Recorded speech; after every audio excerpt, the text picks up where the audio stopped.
Assalamualaikum warahmatullahi wabarakatuh. Oke teman-teman semuanya, masih kembali lagi bersama saya tentunya, dan kali ini saya mau bikin video reaction lagi. Jadi saya mau melanjutkan request yang udah masuk. Ini request salah satu dari DM Instagram ya. Ini kayaknya kembali ke momen seram. Karena judulnya ini dari channel Top 5 Malaysia ya. Ini 5 taman tema terbengkalai di Malaysia yang horor gitu lah, pokoknya yang seram gitu. Ya udah nih, biar saya agak ketakutan. Wah. enggak lah, intinya untuk pengetahuan juga ya, dan juga apa ya, menarik tentunya hal-hal yang seperti ini, info-info seperti ini. Kenapa bisa taman yang mungkin dulunya bagus jadi tiba-tiba seram, itu gara-gara apa gitu kan. Ya udah langsung aja kita simak. 1, 2, 3. Sebelum ini, admin telah merungkaikan musiknya ya. tema terbengkalai di Malaysia seperti saya jadi ingat lagi kan ini Wet World, pembahasan dari Top 5 Malaysia nih. Selain tempat-tempat ini, terdapat banyak lagi taman tema yang terbengkalai di Malaysia dan meninggalkan banyak editnya jangan malam lah, agak serem nih musiknya. Di sini admin senaraikan 5 taman tema terbengkalai paling seram di Malaysia. 5 taman tema terbengkalai. Maksudnya apa taman tema tuh? Taman tema itu apa tema maksudnya?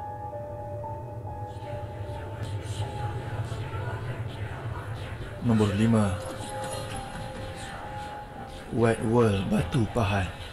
Wet World Batu Pahat.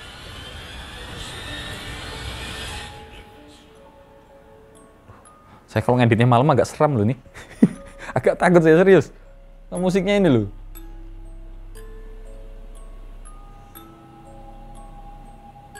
Ini buat pengetahuan juga ya. Insya Allah nanti Desember saya mau ke Malaysia, jadi kan biar nggak berkunjung ke taman ini ya.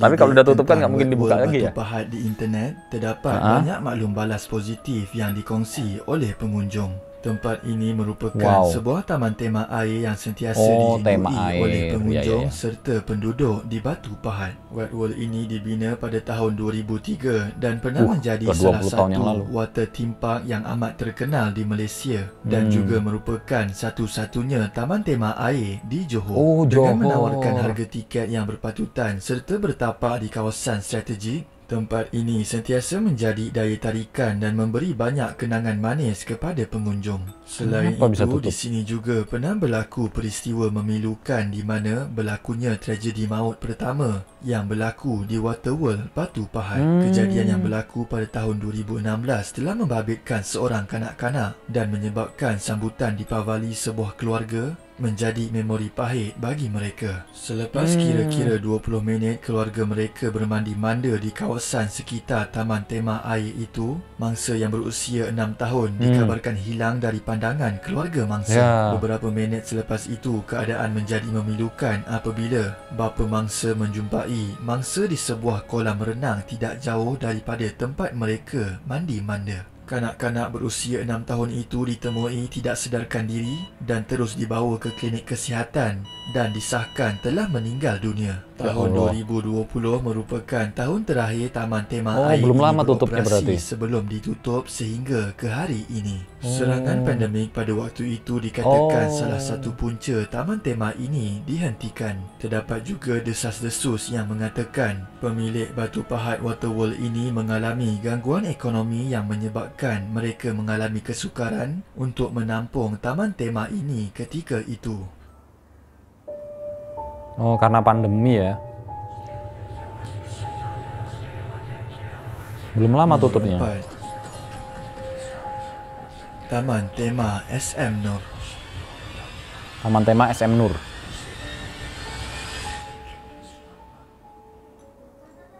Sekitar tahun 1980-an, Taman Tasik SM Nur adalah merupakan taman tema yang terawal dibuka di Malaysia. Lokasinya terletak di Batu Gajah Perak dan menjadikan Perak satu lokasi tumpuan yang amat hebat pada waktu itu. Taman tema awam ini dimiliki oleh Datuk Muhammad Noor, iaitu pemilik kepada syarikat Muhammad Noor. Nama beliau cukup gah dengan produk perniagaannya yang merupakan produk jenama Samano. Jenama ini sangat terkenal dengan produk sos cili dan pelbagai jenis sos lain yang masih dijual hingga hari ini. Taman Tasik SM Noh terkenal dengan lokasi untuk peminat dan penyanyi rock tanah air. Ramai kumpulan penyanyi rock tanah air pada waktu itu kerap membuat konsert di Taman Tasik SM Noh dan boleh dikatakan akan ada konsert pada setiap hujung minggu. Pada akhir tahun 1980-an mendekati 1990-an, Taman Tasik SM Noh telah ditutup kerana masalah kegawatan ekonomi yang melanda negara Malaysia pada waktu itu. Kini kesan Taman Tasik SM Noh bertukar wajah menjadi hutan semak samun dan kelihatan sangat menyeramkan. Iyalah, seram itu.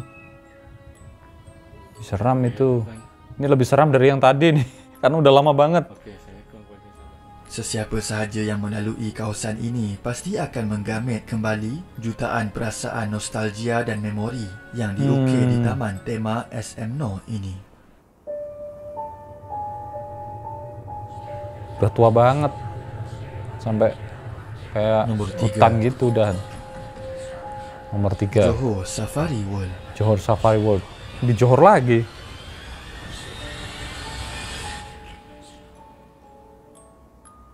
Pada suatu ketika dahulu, Malaysia merupakan sebuah negara yang seiring dengan negara Eropah kerana menjadi negara terawal yang membina taman safari di kawasan Jalan Air Hitam, Simpang Rendang, Johor. Sekiranya Mimaland adalah sebuah taman tema yang pertama, Taman Safari pula merupakan sebuah taman hiburan yang pertama di mana tempat ini menjadikan haiwan sebagai daya tarikan utamanya dan ia telah pun dibuka pada tahun 1982. Seperti zoo gitu ya. Telah di atas keluasan 32 hektar tanah milik Kerajaan Negeri Johor dan diusahakan oleh syarikat Chipperfield Circus. Di Taman Safari ini, pelancong akan dibawa sekeliling taman dengan menaiki kenderaan khas bagi membolehkan mereka melihat haiwan dengan dekat. Selain itu, bagi menarik lebih ramai pengunjung, Taman Safari juga terdapat beberapa permainan untuk pengunjung termasuk sebuah ride permainan roller coaster. Dan dikatakan permainan roller coaster ini adalah yang pertama di Malaysia. Namun, menguruskan taman tema bukanlah sesuatu yang mudah memandangkan kos operasinya yang tinggi.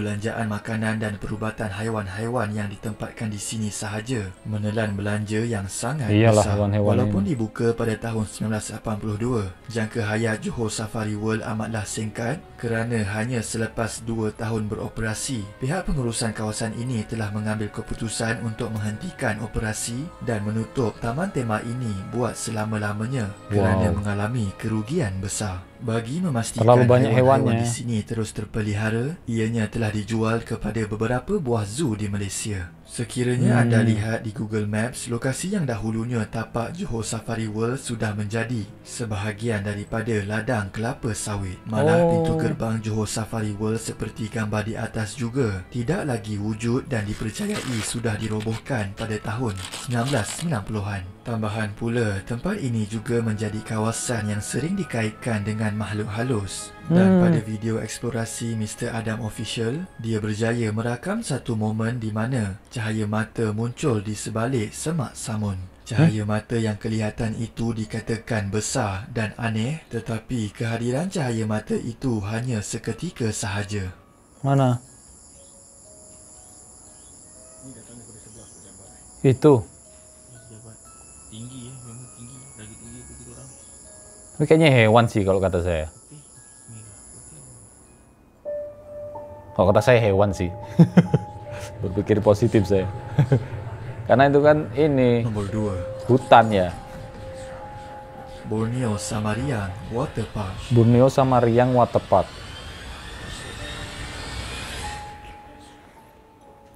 Ini dekat Kalimantan berarti. Borneo Samariang Waterpark dibuka untuk kunjungan orang awam pada 31 Mac tahun 2018. Taman tema ini pernah menjadi salah satu tarikan utama buat orang ramai serta pelancong luar yang datang ke Kuching Sarawak. Ini. Tempat Kuching ini Sarawak juga kan? pernah digelar sebagai waterpark terbaik Dekat dan Malaysia, yang pertama dekat di Kalimantan. Kuching. Pengunjung yang hadir di sini sentiasa berpuas hati dan memberi komen positif terhadap fasiliti menyeronokkan yang telah disediakan di sini. Dengan keluasan 30 ekar, Borneo Samariang Waterpark menawarkan pelbagai kemudahan riadah yang menarik kepada para pengunjung seperti Galaxy Slide, Canopy Slide, Leisure Pool dan banyak lagi, serta dilengkapi dengan kafeteria yang memberi ruang rehat kepada para pengunjung. Walau bagaimanapun, zaman kegemilangan Samariang Borneo Waterpark hanyalah sementara apabila ia ditutup pada 17 Mac 2020 berikutan impak COVID-19 dan sehingga ke hari ini ia masih lagi ditutup. Namun di sebalik penutupannya terdapat beberapa cadangan yang telah diusulkan oleh kerajaan negeri untuk menghidupkan semula taman tema air ini buat para pengunjung, tetapi ia berakhir dengan kehampaan oleh kerana ia ditubuhkan sebagai inisiatif swasta di atas tanah persendirian. Kini taman tema air tersebut hanya tinggal kenangan dan terbengkalai dimakan masa. Karena COVID kemarin ya, punya swasta dan milik tanah pribadi, jadi pemerintah nggak mau bantu ya. Carnival Waterpark Sungai Carnival Petani. Waterpark Sungai Petani.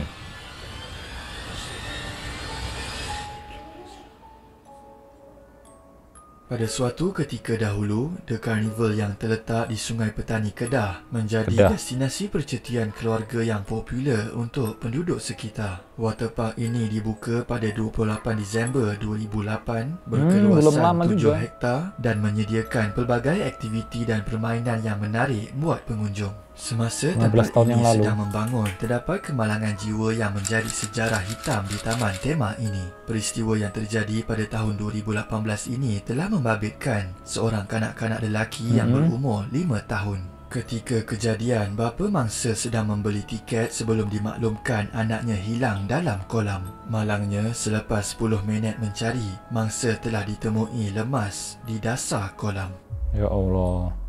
Itu kadang orang tuanya yang salah. Pandemik COVID-19, taman tema ini menjadi lubuk hantu yang hangat dibuatkan dalam kalangan penduduk sekitar. Beberapa pengalaman seram telah dikongsi oleh pengguna TikTok, di mana ada pengawal di situ pernah ternampak kelibat-kelibat ketika bertugas, dan lebih menyeramkan, ada yang mengatakan ternampak manusia yang tidak berkepala menaiki basikal di kawasan ini. Itu sahaja video pada hari ini. Jom komen antara kelima-lima taman tema ini yang manakah nampak seram dan berikan sebab-sebabnya. Komen juga idea video seterusnya. Komen terbaik akan admin pilih sebagai pemenang giveaway duit.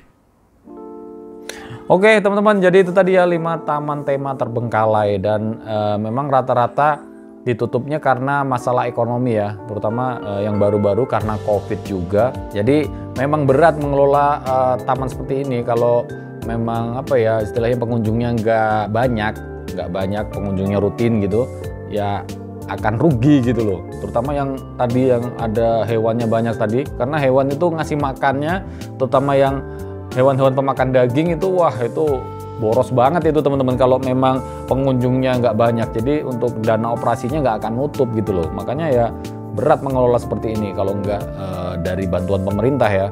Dan kalau yang seram, menurut saya paling seram malah yang terakhir ya. Nggak tahu, menurut saya auranya seram aja gitu.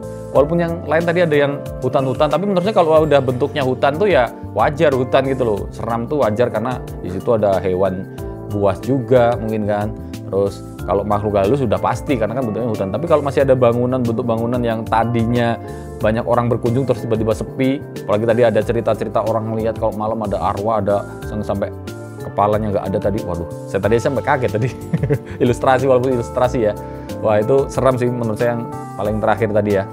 Oke, segitu aja teman-teman untuk video kali ini. Nanti kita sambung untuk info-info menarik lainnya, yang lucu-lucu maupun yang seram-seram, yang informatif, ceramah-ceramah juga nggak apa-apa. Silahkan komen di kolom komentar, nanti kita lanjutkan untuk video selanjutnya. Dan saya akhiri, wassalamualaikum warahmatullahi wabarakatuh.